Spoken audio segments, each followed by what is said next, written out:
திருத்தணி முருகர் கோவில் பற்றி பார்க்கலாம். யார் இந்த வள்ளி தெய்வ யானை? முருகருக்கு இங்கே தான் கல்யாணம் ஆச்சா. வள்ளியை கல்யாணம் பண்ணுறது யாருக்கிட்ட ஹெல்ப் கேட்டார்? முருகரோட வரலாறு பற்றி ஃபுல்லாக பார்க்கலாம். இது ஃபுல்லாக உங்களுக்கு புரியணும்னா வீடியோ ஸ்கிப் பண்ணாமல் இருந்தால் தான் புரியும். வாங்க போகலாம். நம்ம பார்க்க போகிற கோவில் வந்து திருத்தணி முருகரோட கோவில். ஆறுபடையில் 1 பிளேஸ் திருத்தணி கோவில். இது எங்கே இருக்குன்னா திருவள்ளூர் டிஸ்ட்ரிக்டில் இருக்குது. இங்கே தான் முருகர் வள்ளியை கல்யாணம் பண்ணிக்கினாரு. இந்த மலையோட படிக்கட்டு 365, அதாவது பர் இயர் ஒரு வருஷத்துக்கு 365 நாள் எப்படி இருக்கோ அது போல 365 படிக்கட்டு இருக்குது. இதுவும் ஒரு மலை கோவில் தான். திருத்தணி முருகர் கோவிலை நிறைய பேர் திருத்தணிகை முருகர் கோவில்னு சொல்லுவாங்க. தணிகை அப்படின்னா என்னன்னா தன்னுடைய கோவத்தை தனித்த இடமாக சொல்றாங்க. முருகர் சூரபத்மனை போர்ல வின் பண்ணிட்டு கொஞ்ச நேரம் ரெஸ்ட் எடுக்க வந்த பிளேஸ் தான் திருத்தணிகை. அதுதான் திருத்தணி அப்படின்னு சொல்றாங்க. வள்ளிமலை கோவில்ல வேடர்கள்லாம் இருப்பாங்க. எல்லாத்துக்குமே ஹெட் இருக்கிற மாதிரி வேடருக்கும் ஹெட் இருக்காங்க. அது யாருன்னா நம்பி. அவருக்கு வந்து பையன் தான் இருக்காங்க, பொண்ணு இல்லாதனால பொன் குழந்தைனா ரொம்ப பிடிக்கும் அவருக்கு. வேடர்கள்னா காட்டுல இருக்கிறது தானே எடுத்து சாப்பிடுவாங்க. காட்டுல போய் வள்ளிக்கிழங்க எடுக்க சொல்லதான் ஒரு பொன் குழந்தை கிடைக்குது. அதை வந்து அவர் ஆசையா தூக்கிட்டு போயிட்டு வள்ளினும் பேர் வைக்கிறாரு. வேடர்களுக்கெல்லாம் முருகன் தான் இஷ்ட தெய்வம். இப்ப எல்லாருக்கும் ஒரு இஷ்ட தெய்வம்ன்ற மாதிரி முருகன் தான் வேடர்களுக்கு இஷ்ட தெய்வமா இருக்கு.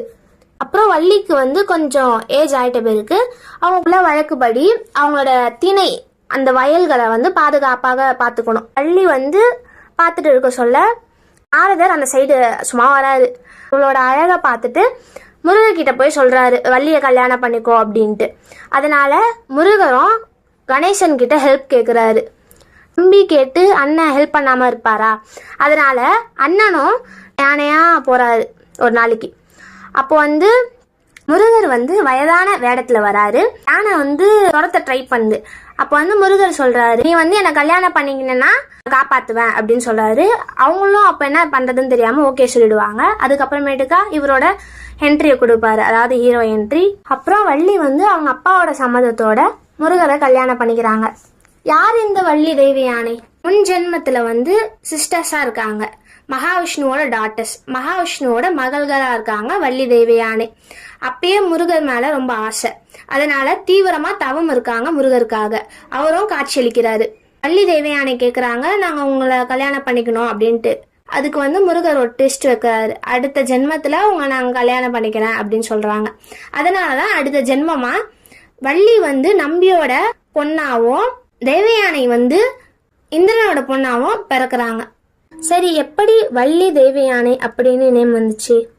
வள்ளி வந்து நமக்கே தெரியும், அந்த வள்ளி கிழங்கு எடுக்க சொல்ல கிடைச்ச பொண்ணு, அதனால வள்ளி நேம் வச்சாங்க. ஆனா தெய்வயானை நேம் எப்படி வந்துச்சு? இந்திரனோட பொண்ணு தானே தெய்வயானை. இந்திரர்கிட்ட வந்து ஐராவதம் யானை இருந்துச்சு. அது வந்து வெள்ளையா அழகா இருக்கு. அந்த ஐராவத யானை வந்து அந்த பொன் குழந்தை மேல ரொம்ப செல்லமா இருந்திருக்கு. அதனால தெய்வ யானை அப்படின்னு பேர் வைக்கிறாங்க. இன்னொரு பேர் வந்து தேவசேனா அப்படின்னு பேர் வைக்கிறாங்க. தேவசேனானோடனே எனக்கு மைண்ட்ல போகுது பாகுபலி. அதே மாதிரி உங்களுக்கும் மைண்ட்ல போச்சுன்னா கமெண்ட் பண்ணுங்க. இதே மாதிரி நிறைய வீடியோ வேணும்னா லைக் பண்ணுங்க, ஷேர் பண்ணுங்க, கமெண்ட் பண்ணுங்க. நெக்ஸ்ட் வீடியோ வந்து காஞ்சிபுரத்துல டாப் 10, அதாவது 10 கோவிலை பத்தி பார்க்கலாம்.